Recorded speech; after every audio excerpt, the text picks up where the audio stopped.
Good morning. Welcome to the Heritage Foundation and our Lewis Lehrman Auditorium. We, of course, welcome those who are joining us on our heritage.org website on all of these occasions. For those in-house, we add that courtesy to check that our various mobile devices have been silenced or turned off as we prepare to begin. And of course, for those watching online, you're welcome to send questions or comments at any time, simply emailing speaker@heritage.org. Leading our discussion this morning is David Mulhausen. Dr. Mulhausen is Research Fellow in Empirical Policy Analysis at Heritage's Center for Data Analysis. He testifies frequently before Congress on the efficiency and effectiveness of federal programs. His commentary and analyses have also been featured in numerous major publications, and he frequently appears on national television as well. His book, Do Federal Social Programs Work?, reviews scientifically rigorous national studies that almost unanimously find that federal programs fail to solve the social problems they were designed to address.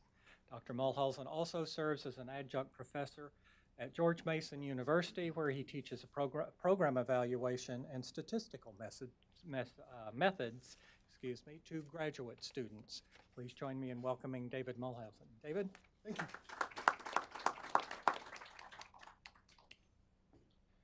Good morning and welcome to the Heritage Foundation's Lehrman Auditorium. For those of you online, welcome to today's event, Reorganizing the Federal Government, What Needs to be Done and How to Do It. Combined today, our panelists have an in-depth and extensive experience with the workings of the federal government. Leading our discussion today is Rachel Gressler. Rachel is our Research Fellow in Economics, Budget, and Entitlements in the Thomas A. Rowe Institute for Economic Policy. She is leading the Heritage Foundation's Blueprint for Reorganization project that is the subject of today's event. Before joining Heritage, Rachel was a senior economist on the staff of the Joint Economic Committee for Congress. Next is Donnell Devine. Donnell is the senior scholar at the Fund for American Studies in Washington, D.C. He served as President Ronald Reagan's Civil Service Director during the president's first term in office. During that time, the Washington Post labeled him Reagan's terrible swift sword of the civil service for cutting bureaucratic excesses and reducing billions in spending. His new book, Political Management of the Bureaucracy, A Guide to Reform and Control, was recently published. It can be purchased online. Don, this is my personal copy, and I look forward to reading it. Last is Robert Shea. Robert is a principal in Grant Thornton Public Sector with over 20 years of federal government experience. He leads the public sector strategy and communication team and is a member of the Performance Transformation Team. He was recently appointed to the statutorily created Commission on Evidence-Based Policymaking, a subject near and dear to my heart. Previously, Robert was Associate Director for Administration and Government Performance at the Office of Management and Budget. Robert led President Bush's Performance Improvement Initiative and administered the Program Assessment Rating Tool. Before joining OMB, Robert served as counsel to the Senate Committee on Governmental Affairs. Rachel, I now turn this event over to you. Thank you, David. It's my pleasure to be here today. I've had the opportunity here at Heritage to work on the production of all of our blueprint for reform. This is our blueprint for reorganization. We began with the blueprint for balance, then the blueprint for reform, our blueprint for new administration, and now this one. I will just put in a plug here at the beginning. Our blueprint for balance was our first one, and what we did in that is that we spelled out over 100 different recommendations that lead to $10 trillion less in federal spending, $9 trillion reduction in the deficit, and balancing the budget within 7 years. So what we've done here is a lot of those recommendations that we included in our blueprint for balance and other blueprints are also part of the blueprint for reorganization.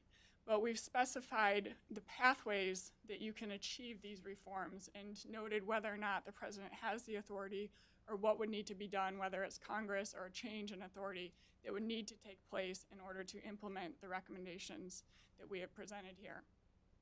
Now, with $4 trillion in annual spending, $19 trillion in public debt, and 22 different cabinet-level agencies of federal government, Americans are in need of a government-wide reorganization.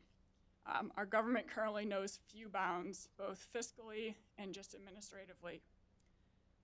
So we need the government to focus on its core constitutional responsibilities. We also need a government that is looking out for the interests of everybody instead of select groups. And we need one that's able to provide efficient services with accountability metrics attached to those. Now, in this blueprint for reorganization, the first one that focused on analysis of federal departments and agencies, we have over 100 different recommendations. In a moment, I'll give you some examples of those. But first, I wanted to clarify that not everything that's in here is something that the executive department has the authority to take on and to go do immediately.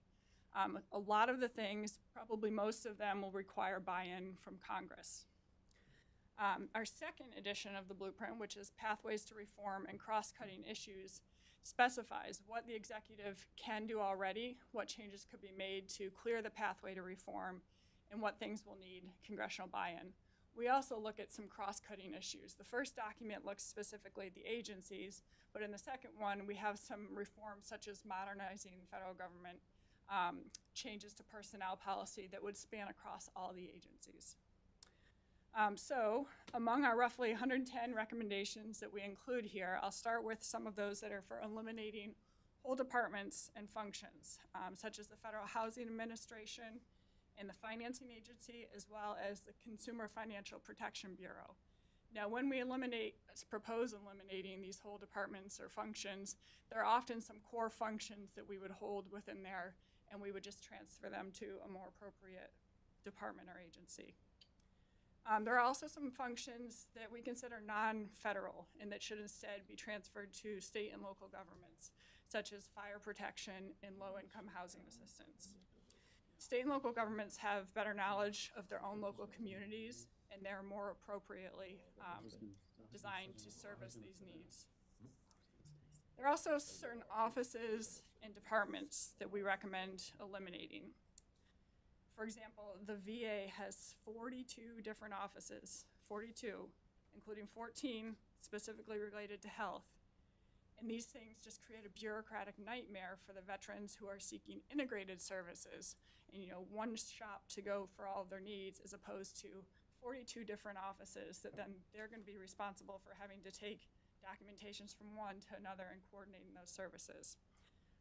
Without shutting down entire agencies, we also recommend closing some certain physical offices, such as the Department of Education's 24 different regional and field offices. When these were first established, there was a need for them. We didn't have the internet and the technology that we do today, but the Department of Education and other departments have these services, so these offices throughout the country that are just no longer necessary today.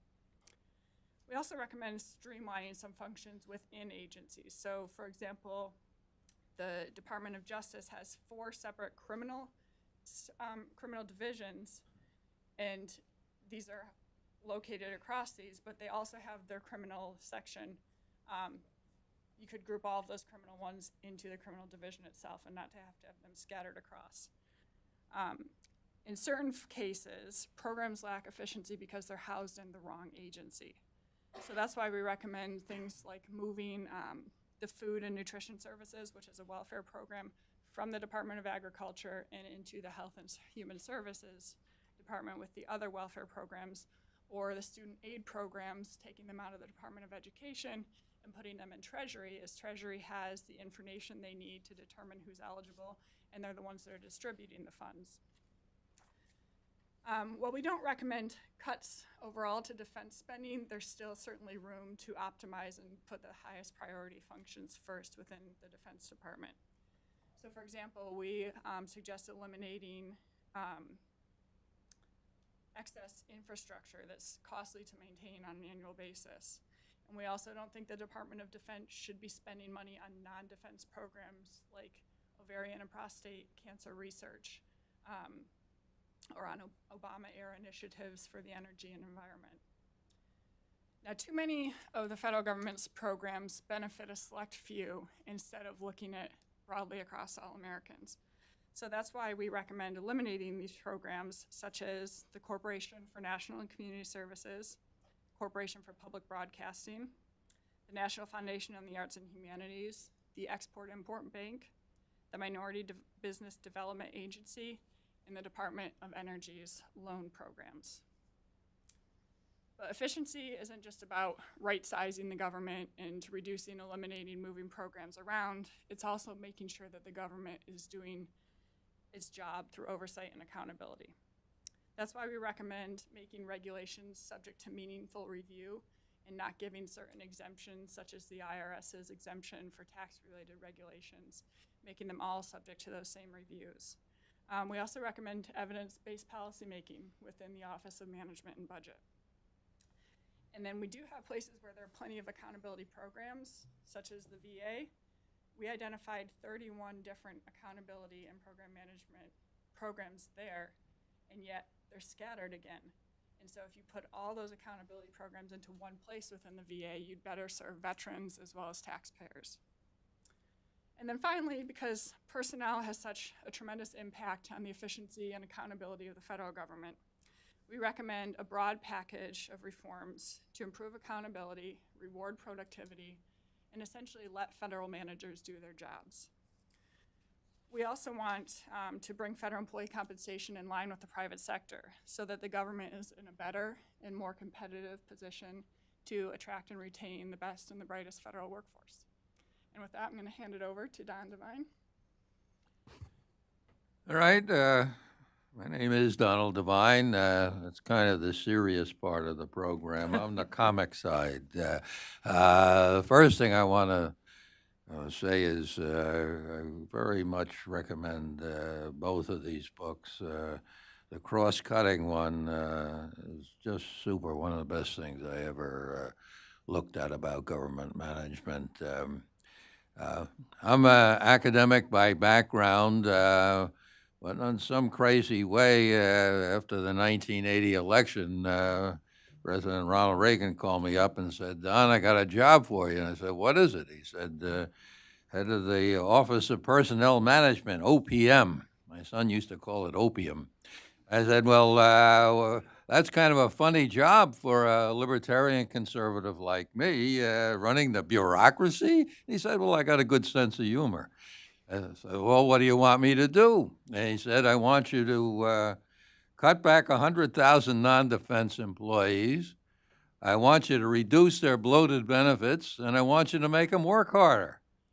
I said, "Thanks a lot. Going to make a lot of friends in this job." But I always, just to be bipartisan about this, always remember what Harry Truman said about doing a tough job in Washington. If you need a friend in Washington when you're doing a tough job, buy a dog. So I bought 2 of them to be on the safe side. And the crazy thing is we did do it. Nobody thought this was possible to go out and cut and reform government. We did reduce 100,000 non-defense employees. It's on the record. They try to hide it, and almost no conservative wants to know that, but we did. We cut bloated benefits. Even OMB, my perpetual enemy, admitted I saved $6 billion, which in today's money is $60 billion.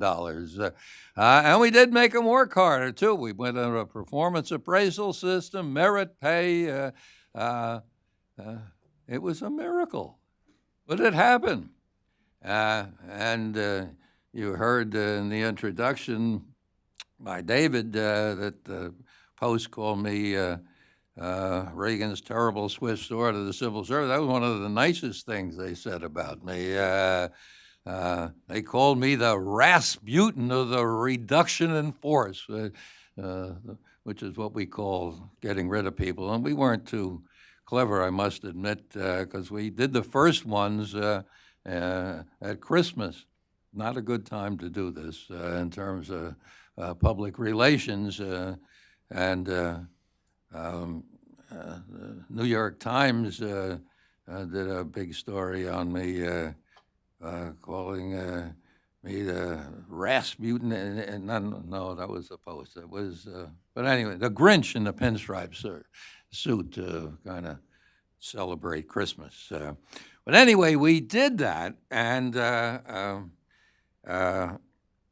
nobody, I introduced myself, I'm a professor, but, nobody cares about it. All they do care about is that I knew Ronald Reagan and what a guy he is, or was. All right, now, what did I learn in this? It's in that book was mentioned. It's really, nothing has changed very much. That's a book I wrote almost 40 years ago. And the guy in this room right now went to my publisher and said, this is still pretty much all true. Why don't you republish it? Thank Morton Blackwell for that. And things haven't changed. All the reforms we did are gone.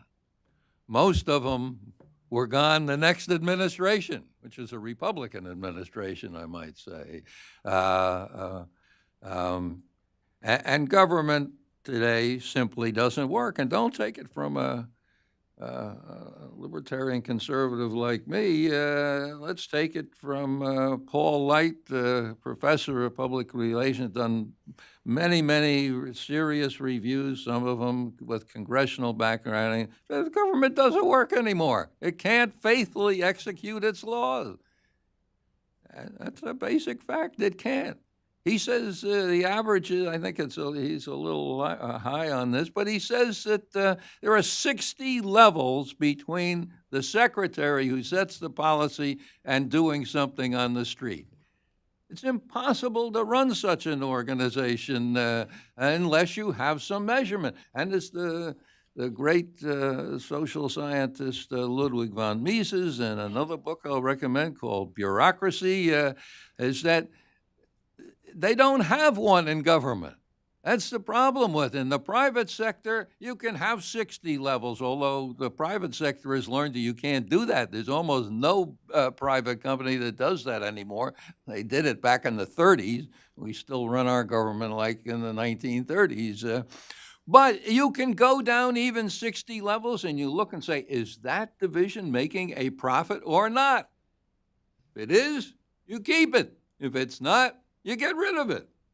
In the government, you go down those 60 levels, and if they're failing, that means you spend more money on it. The whole thing in the public sector is different than the private sector. How did we get this thing? Well, the biggest revolutionary in American history is a guy named Woodrow Wilson, who said that what we have to do is bring all power together in the center, and we can run everything with the experts in the whole country. He went to, he wrote a PhD. I still had to read it when I went to graduate school, saying how to make public administration scientific. And he went over to Prussia. He says, hey, Prussia works. Why does Prussia work? Well, Prussia works because all power is centered in the government, and when the chancellor says we do it, we do it. So, and he came back and he wrote a book. He's saying the problem with American government is it divides power rather than bringing power together to do good. Look at Prussia. It's got a retirement system. It's got an educational system. It's got a welfare state. We have none of that in America, especially at the national level, doing it right. He comes back, he convinces all the intellectuals in America that that's the problem. The problem is dividing it. The solution is bringing it together. He starts the American Society for Public Administration, the American Political Science Association is influential in starting. He changes intellectual opinion in America from saying that divided power is good, bringing it together or dividing is bad, bringing it together is good. And unfortunately, every president since then, except my boss, Ronald Reagan, bought into that theory. And that's why we can't run this government. That's why Paul Light is correct that we can't run it.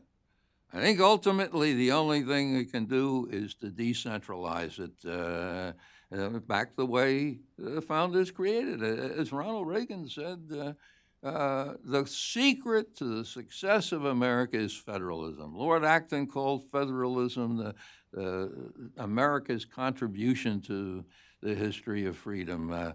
And I've got a solution to it. Rather than relying on all these institutions, having an Office of Management and Budget is having a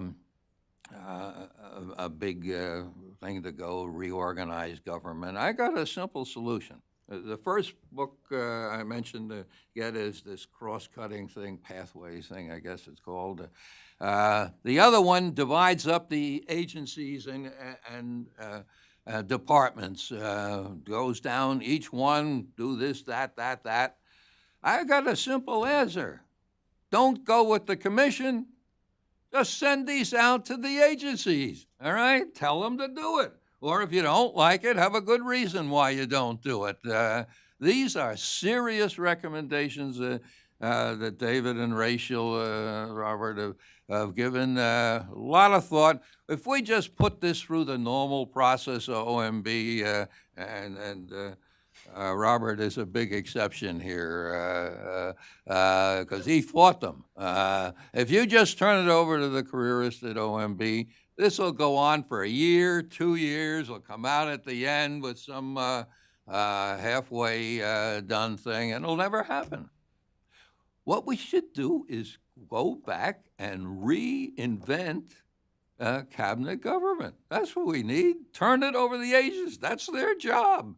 And just, you guys did it. That's the solution. That's what I have to say. I wonder if I could edit the previous talks and disassociate myself with just a couple of bullets each of my panelists said, but I won't. I'm going to associate myself with most of it. Talk to me later if you want me to pick out what I disagree with, because it's not much. I mean, it's certainly true that the missions of the government have proliferated to such a degree that the government couldn't possibly accomplish all we ask it to do. And we ask it to do it with a lot of restrictions on management of people, money, systems, contracts that make it almost impossible to get a job done. So if you find someone who's getting something done in government, that is a true talent. It's also true that, as your boss said, the only thing we have close to eternal life on earth is a government program. So once in place, it is very difficult to repeal or eliminate a program.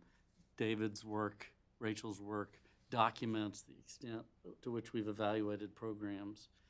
And though I wouldn't say the logical conclusion is to eliminate everything found to be ineffective, it is true that when subjected to rigorous evaluation methodologies, we find programs not having their intended impact. So there's an enormous room for improvement. Every president until the 80s had the authority to reorganize the government. And I think it's high time we re-empower administrations with that authority because it's so hard to do it otherwise. You know, the Congress, at least from the oversight committees, are pretty supportive of this kind of authority. Where you trip up is in the authorizing committees and the appropriations committees, because those are the committees that have specific jurisdiction, power, money assigned with the specific agencies or programs under their jurisdiction. What tends to drive reorganizations in government are crises. And of course, the most recent example of that is the establishment of the Department of Homeland Security. There had been a long discussion over time about whether or not our Homeland Security could be strengthened if we consolidated the various programs littered throughout government responsible for securing the homeland. And that was fought until after 9/11. You'll recall immediately after 9/11, we established the Transportation Security Administration because it was thought contract workers couldn't adequately secure airplanes, commercial travel. But fairly soon thereafter, we created the Department of Homeland Security, bringing all of these entities together. And while it's true that terrorist attacks on American soil have been rare since then, I'm not sure we can measurably say our security has been strengthened because of the chaos that's the Department of Homeland Security. There's an enormous, it's been an enormous struggle and very expensive to combine these entities into a cohesive, well-honed organization. The big issue, of course, in giving a president the authority to do something like that is trust. Congress would need to trust an executive to use that authority responsibly, and we've not had that kind of trusting relationship in a long, long time. Congress in the 90s passed a law called the Government Performance and Results Act. It was my first job to oversee implementation of that act soon after it was enacted because no one really gave a damn about it. So I was low man on the totem pole and got that responsibility. But there are folks for whom it's intuitive that we need to drive government agencies' programs to think more about outcomes. It's too easy to come to work and satisfy yourself with just producing inputs or outputs, working really hard, doing activity, presumably towards an outcome. But if you don't measure whether that's having an impact on that ultimate outcome, you'll never know whether or not what you're doing is having a positive result. So government has struggled before then, but certainly since then, identifying the outcomes that they're trying to accomplish and finding a way to measure that over time. A lot of the evaluations that David's written about are just that, getting insight into whether or not we're accomplishing important outcomes, whether our programs are having the intended impact. But if those evaluations show programs evaluated with those methodologies to be ineffective, the vast majority of programs, the vast majority of investment by the federal government isn't subject to any of that type of evaluation at all. During the Bush administration, because the focus on outcomes had not really become institutionalized, we devised a tool called the Program Assessment Rating Tool. A simple set of 25 questions that asked of each program, is its purpose clear and is it well designed to achieve its objectives? Does it have short and long-term outcome-oriented goals with aggressive improvement targets? Is it well managed? And ultimately, is the program achieving its results? We established this tool because we wanted to have some basis with which to allocate funding. And we insisted through this tool that agencies and programs begin in a process of subjecting their programs to these evaluations. It was the beginning of what we now call the evidence agenda, and that ultimately led to the Commission on Evidence-Based Policymaking that I'm involved with today. I have to admit we didn't make a lot of progress integrating this data into the budget decision-making process. Policymakers don't have a huge appetite for listening to evidence when figuring out how to make funding decisions, because a lot of those funding decisions are highly political. So there's room for improvement, I would say, as a matter of understatement, in making more and more of our budget decisions and other policy decisions based on the evidence. As far as reorganizations are concerned, we were able to say that among the government's programs, these are the ones that share a similar mission. These are their common or conflicting measures of performance. And one area we decided to do a deep dive in was community economic development. There are dozens of programs throughout the government that are are intended to address blight in our cities, to improve the economic condition of the poorest communities across government. We propose to take all of those programs and consolidate them into the Economic Development Administration at the Department of Commerce. Because many of the programs were found to be ineffective, it was really hard to get an ineffective rating with this tool. But because the Community and Economic Development Program, the biggest of those set of programs, was found to be ineffective, we moved that into the Economic Development Administration, which we thought was more results-oriented. And while the overall funding level of these programs combined was lower, we thought intellectually moving them to a more outcome-oriented, proven effective entity would mean you could get more with less. Well, there were some people who disagreed with the president's proposal. And in fact, Martin OMalley, as a result of this great proposal that I had recommended, called the president the Osama bin Laden of American cities. That was a highlight, not a highlight of my political career. But it just goes to show you that the entrenched interests need to be considered when you're developing and trying to enact these kinds of proposals. So if I step back, I would say the lessons that I take from my combined experience in driving these kinds of initiatives are leadership.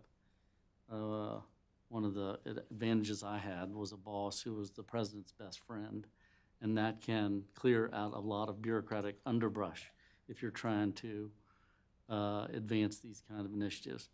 But leadership that gets it, that is willing to invest the time and energy and intellectual and political capital to get these kinds of initiatives done is absolutely critical, because at lower levels, you're just not going to have the juice to get it done. Collaboration. Internally, collaboration was very rough because agencies aren't really enthusiastic about giving up programs, funding, power to another, but you can get it done. It's easier to get it done within the executive branch than it is outside. But if you don't plow ground on the hill and among other stakeholders, it will be very difficult to get these things enacted, especially in the absence of a crisis like 9/11. So collaboration with your broad set of stakeholders, executive branch, legislative branch, and externally is absolutely critical, as difficult as that seems. Perseverance. There are many bites at the apple, and if you're unwilling to keep going at it, then you're not likely to make progress over time, because there are so many things. It's so much easier to kill things in Washington, D.C. than it is to get things done. That perseverance is a quality that's essential as well. And then follow through. Just because you pass a law creating the Department of Homeland Security doesn't make the homeland more secure. Just because you consolidate programs for community economic development at the Department of Commerce, that's really the beginning of the journey.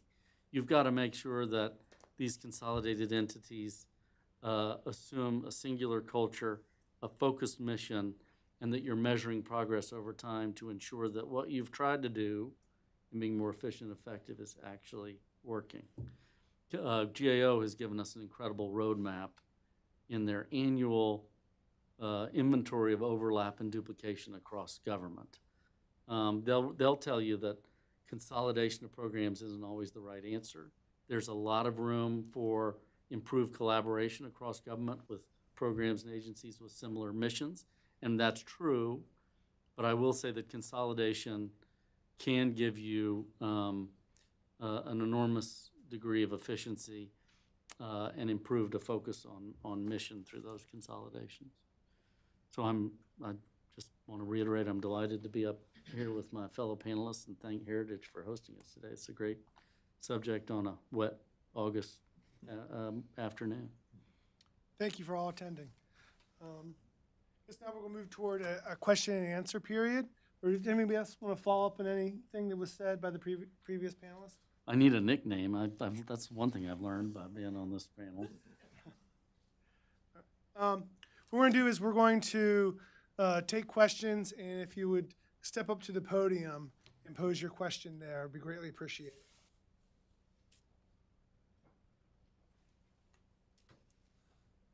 And if you could say your name and organization you're affiliated with, we greatly appreciate it too. Yeah, I'm Eagles Milbergs. I'm the founder of the Center for Accelerating Innovation, former staffer in the Nixon administration, worked for Reagan at the Commerce Department. I had the opportunity just after school to work for Roy Ashe, and that was the last major attempt by an administration to do a government-wide type of reorganization. One of the proposals, well, some of the proposals that went through were EPA and NOAA, Domestic Council, OMB. But there were also proposals to eliminate 8 cabinet agencies, consolidate them into 4 major kind of functional groupings. I have 2 questions. These proposals for the cabinet reorganization were not very successful, primarily because of the way Congress is organized. The structural nature of Congress, its committees, subcommittees, and the special interest iron triangle relationships, et cetera, make it very, very difficult to move any of these reorganizations through the Congress. So one question I have is whether there really ought to be a commission on reorganizing Congress. And because even agencies like the Department of Homeland Security report probably to 15 different subcommittees, et cetera, it's all still fragmented, regardless of the wonderful name that's over it. Secondly, I'm wondering whether something like a BRAC commission, which was set up in order to close down defense facilities, which was successful in closing down, I think, 40 or 45 of these military facilities, might be an approach. I understand the idea of a reorganization authority for the president, which I think makes a lot of sense, but I'm not sure that that would be the best pathway forward, and it seems to me that we have a good example of a successful example of the Defense Realignment Commission, in which the Congress had to take an up and down vote, on the proposals within a certain number of days. Or let's put it this way, had to disapprove with a certain number of days, on the list to be closed. So my question is, what about reorganizing Congress? Secondly, what about strategies for actually implementing a reorganization? Thank you. I think both those are great ideas. The former will be less popular than the latter, because I think Congress would be loath to give authority on its own reorganization to someone else. But it's a major barrier. It's a major barrier to collaboration, consolidation of like programs. The latter idea is brilliant, because I actually wrote a bill for George W. Bush that did just that, modeled on the BRAC Commission, where you would submit a proposal that was considered under expedited procedures by the Congress. The theory being it's the only way you could get around these jurisdictional issues.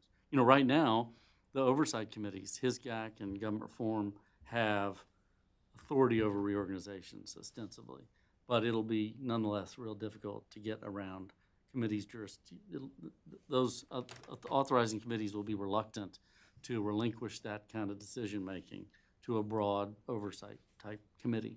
So I think it's really, we'll see in February with the president's budget, you'll have some of the most ambitious reorganization proposals we've seen in a long, long time submitted to Congress. I don't think Congress is prepared for those because there's a lot on its plate. I don't know if you've read. So we'll see just what kind of progress Congress can make on those kinds of things without that kind of authority. But I agree with you. In the absence of it, I'm not optimistic we'll get a lot of progress. Let me just mention on Congress and something Robert was involved in. I mean, the best thing that happened in my area of personnel management in living memory, at least since Jimmy Carter's Civil Service Reform Act, which I was so lucky to walk into and get all the benefits of, was this, what do you call it, the national security Personnel system. personnel system.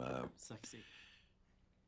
By a miracle, he and his guys got this thing through Congress. It was in the wake of 9/11, and it was to have a real personnel system again of evaluating people's performance and giving them pay based on performance.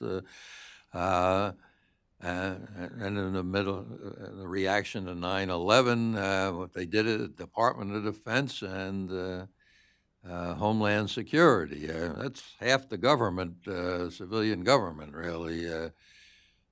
Oh, boy, they had this great thing, got it through Congress. Well, a couple of years later, under the Obama administration, it's out. The unions didn't like it, all right, and voted out by Congress. It's so rare to get Congress to do something brave like that, and then moves back. And the same thing happened with Carter's Civil Service Reform Act.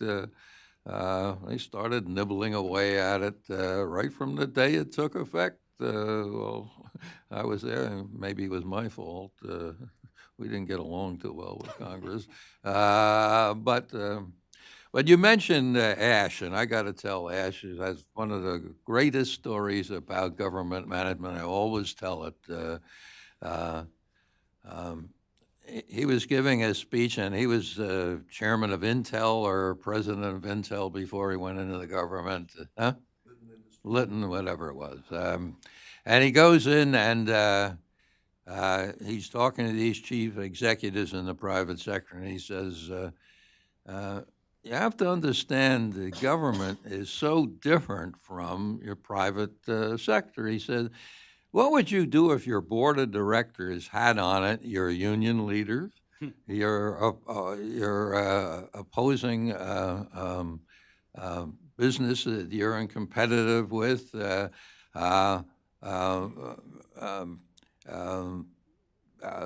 bureaucracy you couldn't fire, and he goes through for 7 or 8 things, and he says, would you run your business different if you had that? Well, of course, in the government we have, and of course, during most of his time, Congress, which is your board of directors, was controlled by the other party. But even when it's your own party, as we are finding out, it's very difficult to get things done.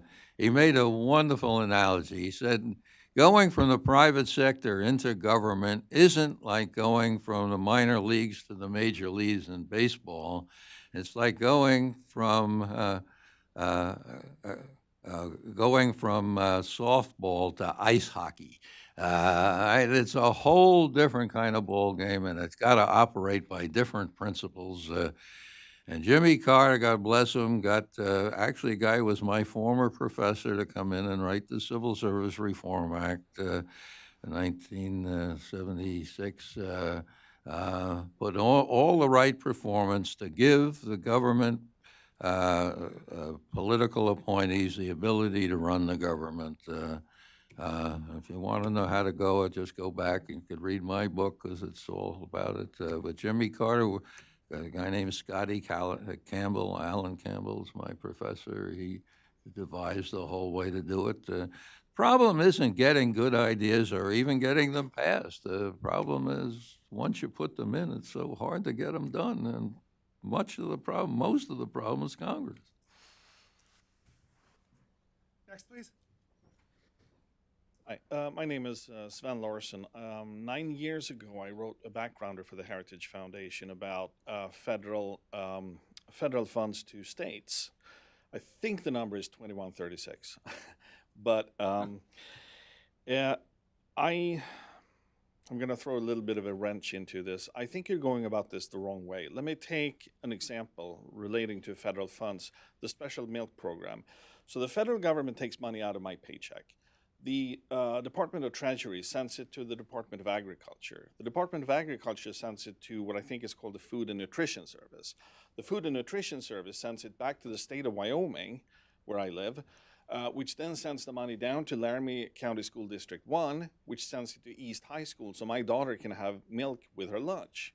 I could, of course, just take money out of my pocket and give to her in the morning, but we have to go through this loop. She would have bought chocolate milk. Probably, or Coke or something. I know. But the I want to thank Donnell Devine for your service to the Reagan administration. I think $60 billion in today's money is a lot of money, but the federal aid to states is about 10 times as big. And if we could rehash the purpose of the federal government and rein it in to only deal with federal matters and not with state matters, I think you would see some major opportunities for reorganizing the federal government. Thank you.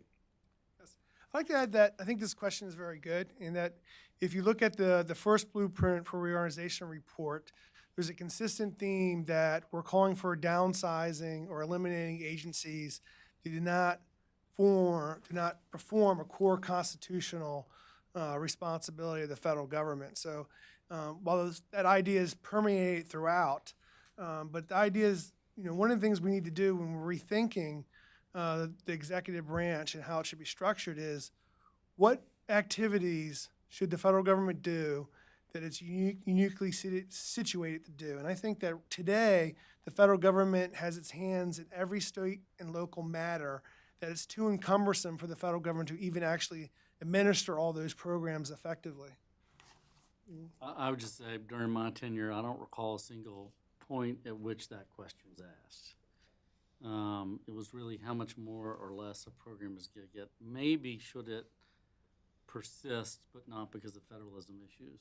And so, though I don't expect a dramatic change in the missions of the agencies, I do think just a subtle introduction of that question into the policymaking process could make major positive improvements in certain areas. I'm not sure what those are, but if you simply asked, is this an appropriate role for the federal government? That was one of the questions that was in the draft of the program assessment rating tool that we designed, but it was thought to be too political, so it was removed. But asking that question more and more, I think, would be really useful. I'll just add one thing. I didn't make my point very clearly because my whole point was federalism is the answer. We're doing too much. But I'll tell you something that's going to happen, and it's as certain as we're sitting in this room, and why the real smart progressives, big government people are so worried. The entitlements are going to eat up discretionary spending of the federal government, period. I mean, clearly, you can't even raise the issue, or you're hating old people or whatever. And it's happening already. The entitlements are growing more and more, and they're going to have to cut these things. The opportunity is when this is happening, and it's happening, and it's going to accelerate dramatically.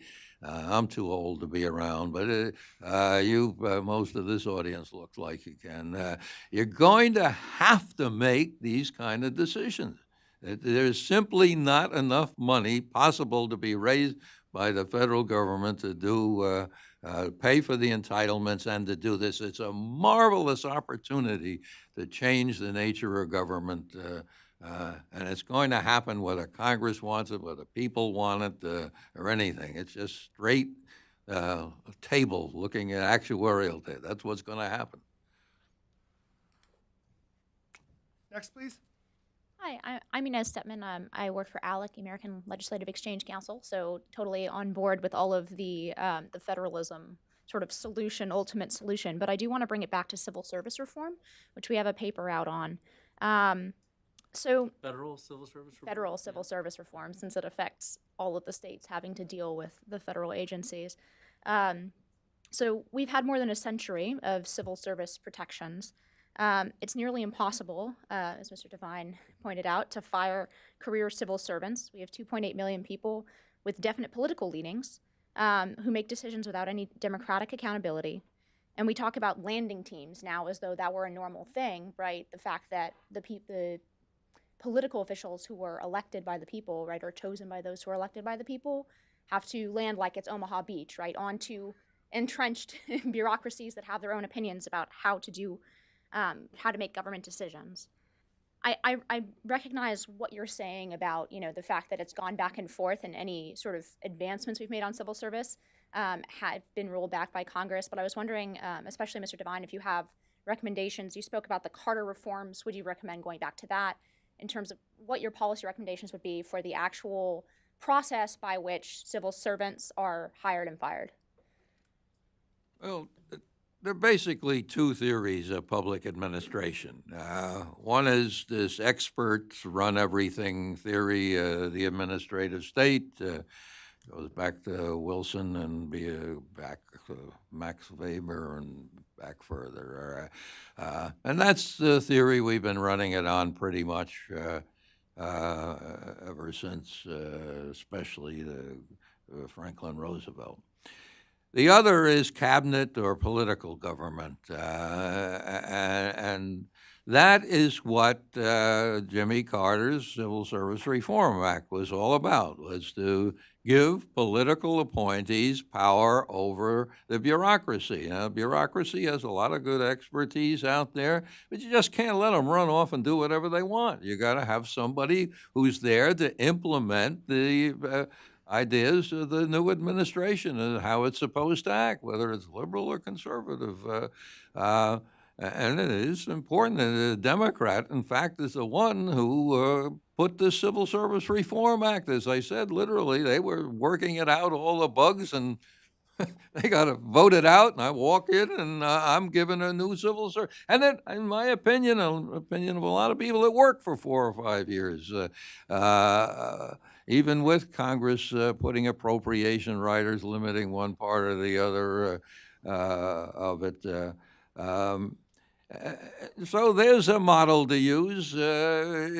You put the political appointees in charge of the agencies. Or the system that put in the Bush administration for the national security personnel system, fine, solid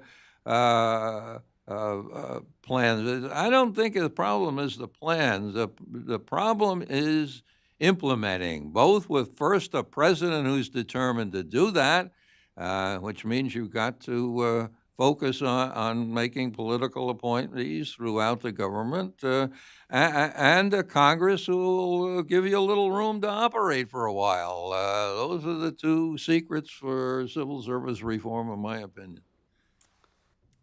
I have a couple to add. We have a backgrounder that talks about comprehensive federal employee compensation reforms, and among that, a lot of it has to do with the ability to hire and fire appropriately in the so-called performance rating system that we have, whereby allegedly employees are given raises based on their performance, but you have 99.6% of all federal employees receiving their performance-based increase every year. And so this is not truly a performance-based system. Some things that you could do to kind of give managers more ability to have the workforce they need.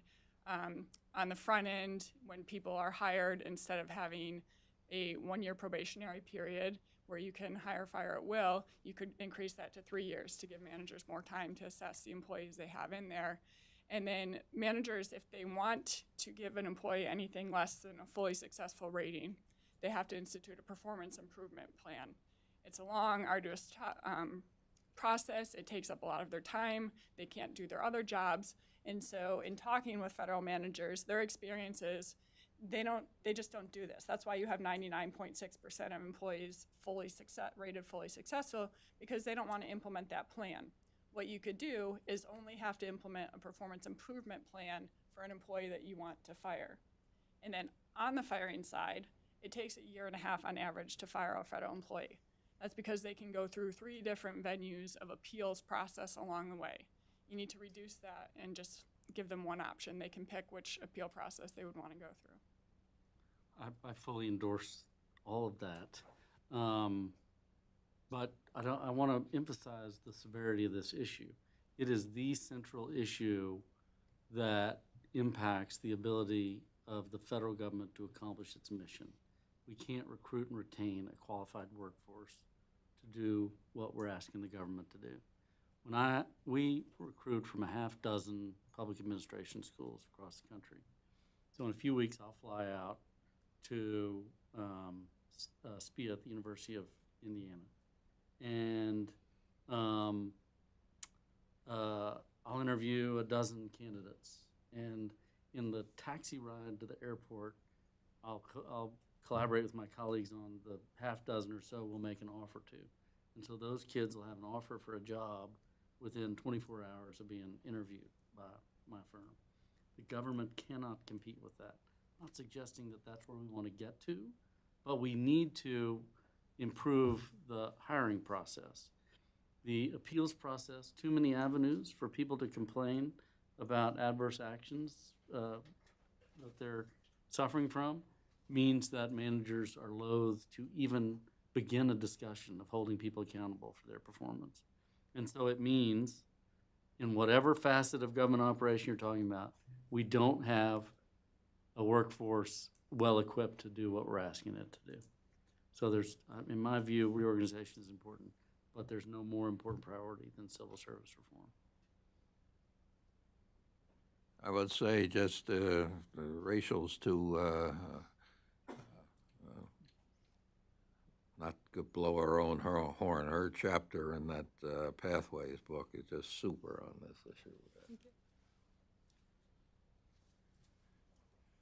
Any other questions?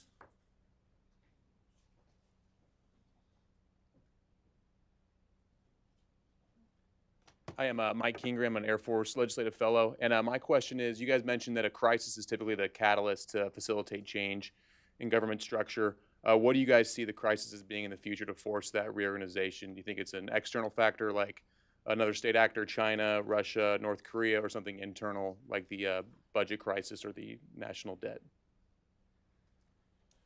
Well, I gave my opinion. I think it's the debt. I think it's the only thing that'll force. Now, of course, a national security crisis could also, but they're pretty hard to predict. Yeah, I was just going to say, I think that if you're talking about the reorganization, it's a debt and deficits crisis that's going to force this. But you'll also, a bridge will crumble, a plane will fall from the sky, a kid in a foster home will be mistreated, trafficking, human trafficking will skyrocket. Any one of those can bring a focus to overlap and duplication that's impeding performance in a specific area. Hard to predict where that'll fall.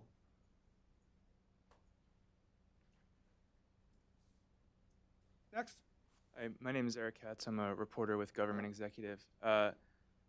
Donald, you mentioned that how you made a bunch of enemies out of the gate, you know, the riffs on Christmas and that kind of thing. And Robert, you talked about the importance of engaging with stakeholders and getting buy-in from different groups of people. So to what extent, as this administration goes through its reorganization process and its proposals that it's going to put forth to Congress and what it can do internally, is it important to sort of include the civil service itself in that buy-in? I mean, is it critical that the federal employees who are possibly going to be subject to these changes are themselves included in the deliberations and on board with some of the proposals that are going to be put forward? So, yes, it's critical, but there are two. So the collaboration with Congress is critical. If Congress is not prepared to undertake the legislation required to accomplish these reorganizations, they won't happen. And I don't think they are right now. So that's a real gap in the initiative to reorganize the government. If you reorganize the government, or if you try to reorganize the government, the civilian workforce is essential to your progress and ultimate success. Collaborating with the existing civil service can be accomplished directly or through the employee unions. In my experience with a Republican administration, the federal employee unions, for the most part, are unwilling to even take a seat at the table. And that's, from my experience, trying to engage them. They'll tell you that we didn't engage in civil service reform, but we tried. pretty diligently to engage them, and they were unwilling to do that and fought us tooth and nail throughout the entire process. So whether you engage, whether you are able to engage them through their unions or directly, engaging them is essential. Does that answer your question? Yes. Yeah. I should probably just keep quiet. Unlikely. Yeah, in theory, you should, all right? And interestingly, Jimmy Carter's guy, real smart Democrat. He was, as I say, he was my professor at Syracuse University. He was on the Democratic State Central Committee, knew politics. He came up with the right idea to reform government. He did not, he met with the unions through the process, but he didn't really open everything up to them. He got the thing through, got the approval for all the executive branch. The president signs off on it. They take it up to Capitol Hill. Day one, the unions come out and say, hey, we're not going to do this. We don't have a civil service system. We have two systems working on top of each other in the federal government. We've got a civil service system that works up to approvals through the Merit System Protection Board, and we've got a union collective bargaining system that goes up to the Federal Labor Relations Board. When my predecessor put it, he just had the one with the civil service. The unions forced the whole second part. That's why there's so many delays and appeals and everything, because we have two systems working on top of each other. This doesn't make any sense. That's not answering your question, but it's explaining the difficulty of doing it. Thank you. All right. Well, I'd like to thank everybody. It's time to conclude this program. I'd like to thank Don, Robert, and Rachel for attending. Appreciate it very much. And thank you all for attending as well.